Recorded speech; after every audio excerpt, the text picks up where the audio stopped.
Praise the lord.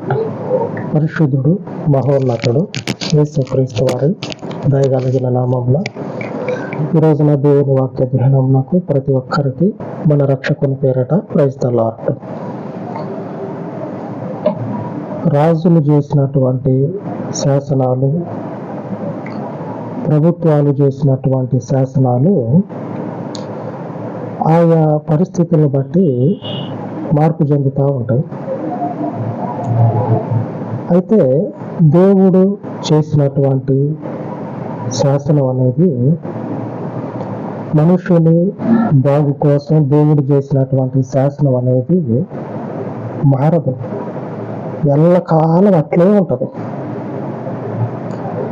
మనుషులు ఆ శాసనానికి లోబడకపోతే ఉంటారు కదా, అందరూ ఒకలాగే ఉండరు కదా.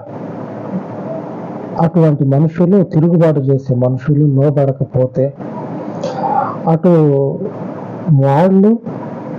వాళ్ళకున్న క్షేమాన్ని చేతులారా ఓడబీక్కున్నట్టు అవుతుంది.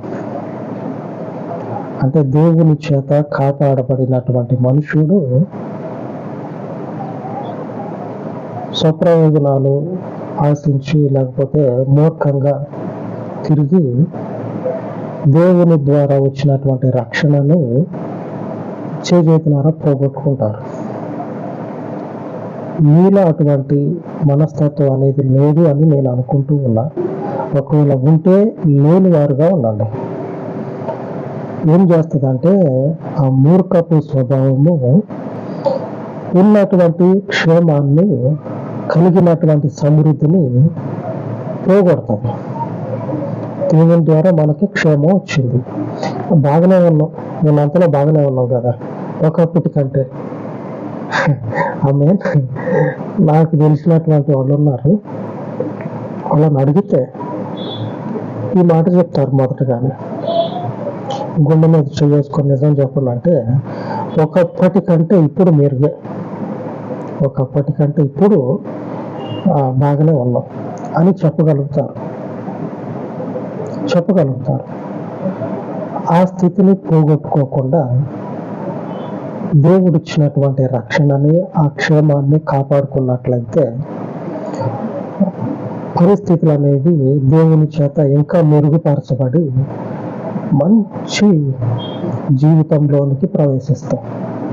అలా కాదు, నా మూర్ఖం నాకే ఉండాలా, నా తిరుగుబాటు నేనే చేయాలా, మరి వేరే ఒకటి చేయొద్దు, నేను చేసే తిరుగుబాటు నేనే చేస్తా, నేనే కూడతా, నేనే నాశనం అవుతా అని ఇట్లాగా పోతే జరిగే పరిస్థితులు కూడా ఏం జరుగుతాయి అంటే ఆ మనుషుల్ని నిలువున కూల్చుతాయి. ఎవరైతే తిరుగుతూ ఉన్నాడో అటువంటి వారి జీవితాన్ని నిలువున కూల్చుతాయి అనుకున్న ఆలోచనలు. అలాగనే ఇశ్రాయేలీలైనటువంటి వారికి ఉన్నటువంటి సర్వ సమృద్ధిని పొద్దున్న సదిగట్టుకొని పనికి పోయేది లేదు, సాయంత్రం వచ్చినాక ఆ ఇంటి ముందు ఆ పొయ్యి రగలబెట్టి వండుకొని తినేది లేదు, మళ్ళీ కడుక్కునేది లేదు. పైనుంచి ఆహారం పడతా ఉంటుంది, తింటాం, దేవునికి స్తోత్రం అని చెప్పుకోవటం. ఈ క్షేమకరమైన జీవితం బరువైపోయింది వాళ్ళకి.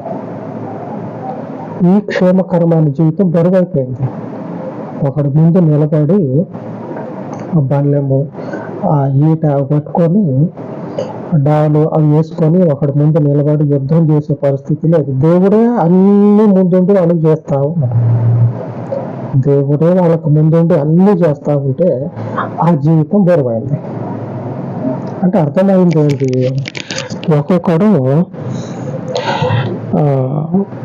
ఈ శ్రమలు పొందుకోవటం కొరకే పుడతాడు, ఒక్కొక్కడు కష్టాలు అనుభవించటం కొరకే పుడతాడు. వాళ్ళు తీసుకుపోయి మంచి ఏసీలో మంచిగా వాడిని కూర్చోబెట్టి రోజు బిర్యానీ పెట్టి నువ్వు ఇక్కడనే నుండి యూట్యూబ్ వరకు నీకు కావాల్సిన అన్ని తెచ్చి పెడతా అంటే నాకు వద్దే వద్దు, నేను పోయి ఆ కంపరంలోనే ఉంటా, అక్కడనే బతికి వెళ్ళదీస్తా అని అంటాడు. కానీ ఆ క్షేమంగా ఉండేటువంటి పరిస్థితులు మాత్రం వద్దని కాలు అనుకొని పోతాడు. అట్లాగుంది వీళ్ళ పరిస్థితి. సంఖ్యాకాండము 14వ అధ్యాయము 4వ వచనం చదువుకుందాం. వారు, మనము నాయకుని ఒకరిని నియమించుకొని ఐగుప్తునకు తిరుగు వెళ్ళుదామని ఒకరితో ఒకడు చెప్పుకొనగా, దేవుని సేవకులు ఆ సమాజం ముందు సాగిలపడి మొక్కుతా ఉన్నారు. వీళ్ళు దేవుళ్ళు అయినట్టు, ఈ మూర్ఖంగా తిరిగేటువంటి వాళ్ళు దేవుళ్ళు అయినట్లు సాగిలపడి మొక్కుతా ఉన్నారు. అన్నలారా, ఇప్పటి వరకు మనం విత్తనం వేసింది లేదు, పంట ఇంటికి తెచ్చుకున్నదే లేదు. మనం ఎలాగ బతుకుతా ఉన్నామో, ఎంతటి నెమ్మది కలిగి ఉంటూ ఉన్నామో మీరు చూస్తూనే ఉన్నారు.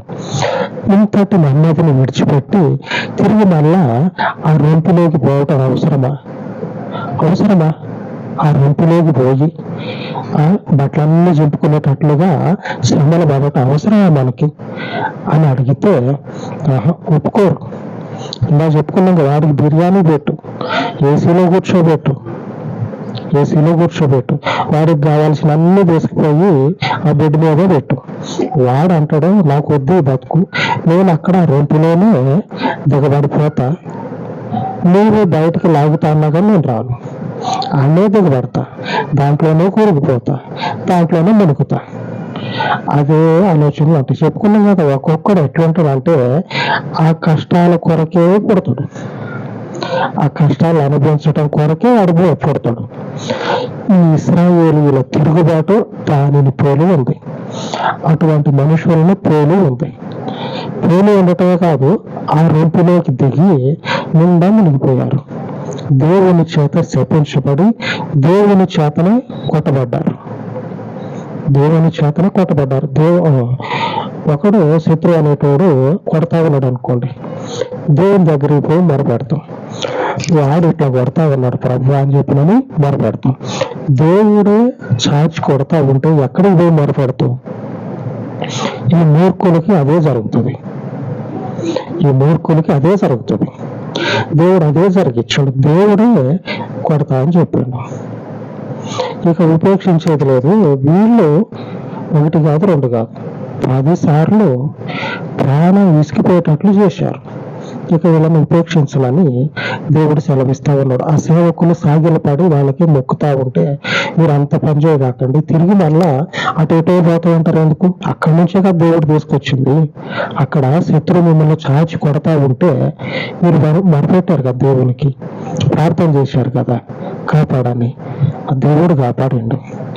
ఆయన రక్షణ, ఆయన యొక్క భద్రత అనేది ఎప్పటికీ ఉండేలాగా మన మీదకి దిగి వస్తుంది. ఈరోజు రేపు మనం డ్యూటీ చేస్తాం కదా, 8 hours అని, 8 గంటల డ్యూటీ అని, 12 గంటల డ్యూటీ అని. కొద్దిమంది అయితే కొన్ని డ్యూటీలు ఉంటాయి, 24 గంటలు అందులోనే ఉంటారు. ఇప్పుడు వారానికి 1-2 రోజులు సెలవు ఉంటుంది. అట్లా డ్యూటీలు చేసేటోళ్ళు ఉంటారుగా. అటువంటి పరిస్థితి వీళ్ళు తెచ్చుకుంటా ఉన్నారు. అటువంటి పరిస్థితి దేవుడు చెప్తా ఉన్నాడు, మీకు అక్కడ ఉన్నటువంటి ఆ రొంపు అనేది మీకు శ్రమలను తీసుకొని వస్తా ఉంటే నాకు మొరపెడితే నేను మిమ్మల్ని కాపాడుకొని వచ్చా. అది దానికి టైం అనేది లేదు. కొన్ని వందల సంవత్సరాలు కష్టపడుతూనే ఉన్నారు, శ్రమ అనుభవిస్తూనే ఉన్నారు. మొరపెడితే దేవుడు కాపాడుకొని తీసుకొచ్చిండు. ఏది? 8 hours, 12 hours, 2 రోజులు, 24 గంటలు అట్లా కాదు. దేవుడు కాపాడటానికి లేఖనంలో చెప్పినట్లుగా ఆయన రక్షణ ఏం చేస్తుందంటే ఎప్పటికీ ఉండేలాగా మన మీదకి వస్తుంది. లిమిట్ అని ఉండదు. దేవుని యొక్క కాపుదల, దేవుని యొక్క భద్రత మన మీదకి ఎలాగ దిగి వస్తుందంటే మనం చేసేటువంటి ప్రార్థనలో ఆయన యొక్క సన్నిధి, ఆయన యొక్క కాపుదల ఎప్పటికీ ఉండేలాగా మన మీదకి దిగి వస్తుంది. అలాగ వీళ్ళ మీదకి దిగి వస్తే వీళ్ళు ఏం చేస్తా ఉన్నారంటే అట్లా వద్దులే, మేము అక్కడికే పోతాం, అక్కడనే ఉంటాం అని చెప్పనని మాట్లాడుతూ ఉన్నారు. ఈ పరిస్థితుల్ని కొని తెచ్చుకునేటువంటి వాళ్ళు దానికి తగ్గట్టుగానే బ్రతుకుతూ ఉంటారు. తగ్గట్టుగానే 14వ అధ్యాయంలో 22వ వచనంలో రాయబడి ఉన్నది, నేను ఐగుప్తులోను అరణ్యంలోను చేసిన సూచక క్రియలను నా మహిమను చూచిన ఈ మనుషులందరూ ఈ 10 మార్లు నా మాట వెనుక నన్ను పరిశోధించారు. దేవుణ్ణి పరిశోధిస్తా ఉన్నారంట. దేవుడు మనల్ని పరిశోధించాలి, మనం దేవుణ్ణి పరిశోధించడం కాదు. మన ప్రాణము ఎప్పుడు ఉండాలో ఎప్పుడు పోవాలో తీర్మానం చేసే దేవునికి మనం పరిశోధించొద్దు. దేవుడు మనల్ని పరిశోధించాలి. ఈ మనగాళ్ళు దేవుణ్ణి పరిశోధిస్తా ఉన్నారు 10 మార్లు, మొత్తం 10 సార్లు దేవునికి ప్రాణం విసికేటట్టు చేస్తారు. దేవుడు ఇచ్చేటువంటి కాపుదల ఎప్పటికీ నేను కాపుగా ఉంటాను మీకు అని చెప్పినని అక్కడెక్కడో దాసిగా ఉండి ఆ హీనమైనటువంటి జీవితాన్ని జీవిస్తూ ఉంటే అక్కడి నుంచి ఎప్పటికీ మిమ్మల్ని రక్షించే విధంగా దేవుడు తీసుకొని వస్తాడని లేఖనాలు చెప్తే అలాగనే నెరవేరుతూ ఉంటే వీళ్ళు ఏం చేస్తూ ఉన్నారంటే మరలా అటే తిరుగుతూ ఉన్నారు. ఏమొచ్చా అంత తెగులు ఆలోచనకి ఎందుకు వచ్చింది? తెగులు అనేది కలగ చేసుకున్నదా దేవునికి విరోధంగా? ఆ తెగులు శరీరం అంతా పాకుతుంది, చివరికి శరీరాన్ని అంతటిని కూడా పాడు చేస్తుంది. అదే పరిస్థితులు, అదే ఇబ్బందులు, అదే శ్రమలు తిరిగి మరలా వాళ్ళు అనుభవించటానికే సిద్ధపడతా ఉన్నారు. మరలా పోతాం మనం. ఇటెందుకు ఏడెందుకు, మనం నెమ్మదిగా ఉండి తిని తాగి పడుకోవటం మనకి శరీరానికి అవసరం లేదు. మనకి క్షేమం ఎందుకు? అక్కడికే పోయి ఆడే శ్రమ పడదాం. మన దాకా శరీరం అనేది అలసిపోయినట్లు అయిపోయింది కదా, ఈ శరీరాన్ని అట్లాగనే అలసిపోయేటట్లుగా చేద్దామని అటు పోదామని ఆలోచన చేస్తూ ఉంటారు. దేవుని వాక్యము సెలవిస్తూ ఉంది. దేవుని యొక్క పవిత్రమైనటువంటి మాట ఈ దినాన మనకు వాగ్దానం చేస్తూ ఉన్నది. శరీరాలకి సుఖాన్నిచ్చి మన యొక్క జీవితాలకి ఎప్పటికీ కూడా లిమిట్ అనేది లేకుండా 8, 12, 24, 48 గంటలు, రోజులు అని చెప్పాలని లిమిట్ అని లేకుండా ఆయన కాపాడేటువంటి ఆ కాపుదల, ఆ భద్రత అనేది ఎప్పటికీ ఉండేలాగానే మన మీదకు దిగి వస్తుందంట. ఆమె దేవుడు మనకి ఈరోజు చేస్తూ ఉన్న వాగ్దానము, ఈరోజు నా వాక్య ధ్యానం ఏమిటంటే యెషయా గ్రంథము 51వ అధ్యాయము 6వ వచనంలో రాయబడి ఉన్నది, నా రక్షణ నిత్యముండును, నా నీతి కొట్టివేయబడదు. దేవుని రక్షణ నిత్యము ఉంటది, ఆయన నీతి తిరిగి కొట్టివేయబడదు.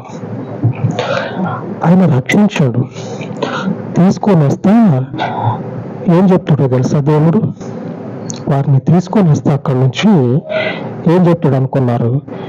మీరు గుర్తుపెట్టుకోండి, మరలా ఇదే తోవలో పోవద్దు.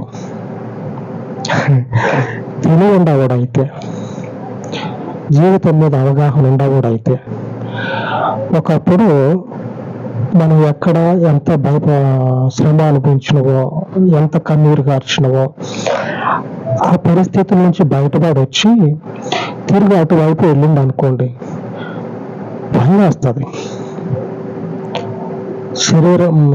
జీవితం మీద అవగాహన ఉండవాడు, జీవితాన్ని కాపాడుకోవాలి అనేటువంటి ఆలోచన ఉండవాడు, ఏదో పని మీద అటువైపు వెళ్ళింది అనుకోండి, ఆ పరిస్థితిని చూసి భయపడతాడు. ఇక్కడే కదా మనం ఇంతగా ఇబ్బంది పడ్డది, ఇంతగా కన్నీరు వచ్చిందని చెప్పినని అటువైపు పోవటానికి ఇష్టపడ్డాం. ఎందుకంటే భయం వస్తుంది. అంత బాధపడ్డాం. అందుకే దేవుడు చెప్తా ఉంటాడేమో, అప్పుడు ఆ మాట ఎందుకే చెప్పిండేమో, మీరు అటువైపు వెళ్ళొద్దు, ఇక ఎప్పుడు కూడా పోవద్దు అని దేవుడు చెప్తాడు. ఆయన తీసుకొని వచ్చేది ఎప్పటికీ దేవుని చేతి నీడలో ఉండి సుఖంగా బతకటానికి. కొద్ది రోజులుండి మరలా పోండి అని చెప్పటానికి కాదు, ఆయన చేతి నీడ కింద ఎప్పటికీ క్షేమంగా ఉండటానికి, ఆయన ఎప్పటికీ క్షేమంగా ఉండటానికి. నా రక్షణ నిత్యము ఉంటది, కొద్ది రోజులు కాదు. దేవుడు రక్షించిండు అనుకోండి, ఎప్పటికీ ఉంటది ఆ రక్షణ. ఆమేన్. ఆ వాక్యాన్ని మనకి ఈరోజు దేవుడు చెప్తా ఉన్నాడు. ఆయన నీతి కొట్టి వేయబడదంట. తిరిగి మరలా మీరు ఇటు పోవద్దని చెప్పినటువంటి దేవుడు అటువైపు పోయినటువంటి వారి జీవితాలన్నీ కూడా ఛిద్రమైతే, పాడైతే, శపించబడితే అని చెప్తే విననటువంటి వారు దేవుడు చెప్పినటువంటి ఆ మాటలని అనుభవిస్తారు. శపించబడతారని చెప్తే అటు పోయినటువంటి వాళ్ళు ఏమవుతారంటే శపించబడతారు. ఆయన నీతిని చూపించి బయటికి తీసుకొని వచ్చిండు. ఆయన మన ఇంట్లో ఉన్నాడంటే మన ఇల్లు నీతిమంతుని ఇల్లు. ఆయన మనతో ఉన్నాడంటే నువ్వు ఎంతటి మైలపడు, నువ్వు ఎంతటి మురికిగా ఉండు, నువ్వు ఎంతటి పని చేయి, ఆయన మనతో ఉన్నాడంటే మనము ఆకాశానికి ఆజ్ఞ ఇచ్చేటువంటి బలవంతులు. అమ్మ ఏం చూపించి నువ్వు ఇట్లా, నువ్వు అడుగు అని చెప్తే అవి చెప్పిన మాట ఏంటి? మన పక్కన ఉన్నది యేసు ప్రభు. ఆయన మరణాన్ని జయించి తిరిగి లేచాడు. మరణానికి లోబడిపోయి ఇలాగున్నటువంటి వాళ్ళు ఇప్పటికీ అలాగే ఉన్నారు, మరణానికి లోబడి. యేసు ప్రభు వారు ఏం చేస్తా ఉన్నాడంటే ఆ మరణాన్ని అణిచి దాని మీద నిలబడ్డాడు, తిరిగి లేచి. ఆమేన్. ఆ దేవుడు చేస్తూ ఉన్న వాగ్దానం ఆయన నీతి చేత తీసుకొని వచ్చాడు. తిరిగి మరలా వెనక్కొద్దు, అక్కడనే ఉంటే, ఆయన తీసుకొచ్చినటువంటి స్థలంలోనే ఉంటే, ఆయన చూపినటువంటి మార్గంలోనే ఉంటే, ఆయనను విడవకుండా ఆయనతో ఉంటే ఆయన రక్షణ ఎప్పటికీ ఉంటది. ఆమేన్. ఆ రక్షకునికి ప్రార్థన చేసుకుందాం. స్తోత్రార్హుడా, పరలోకపు శక్తి సంపన్నుడా, అమూల్యమైనటువంటి నీ పాదముల చెంత ప్రార్థిస్తూ ఉండగా ఈ ప్రార్థన మనవులను తండ్రి జ్ఞాపకము చేసుకొని ఈ పరిచర్యని మీ పవిత్రమైనటువంటి అడుగు జాడల యందు నడిపించి మీ పవిత్ర రక్తంలోని శక్తి చేత కృప చొప్పున మీ స్వాస్థ్యం అందరినీ తండ్రి దర్శించి ఆశీర్వదించమని, దీవించమని, మీ పరలోకపు రక్షణ అనే బిడల మీద కుమ్మరింపచేసి వారి జీవితాలలో కొదువైనటువంటి ప్రతి అవసరాన్ని తండ్రి మీరు తీర్చి వారికి మీ రక్షణను స్థిరపరచమని, అజ్ఞానపు ఆలోచనలన్నిటినీ కూడా అమూల్యమైన మీ రక్తంలో కొట్టివేసి నిబిడలకు తోడయ్యండి, మీ కృపను స్థిరపరచమని మా రక్షకుడు విమోచకుడు యేసుక్రీస్తు శక్తి కలిగిన నామంలో ప్రార్థించి వేడుకొని చూనాను తండ్రి. ఆమేన్, ఆమేన్. ఉన్నతమైన దేవుని సహవాసము మనకు తోడయ్యుండును గాక. ఆమేన్, ఆమేన్.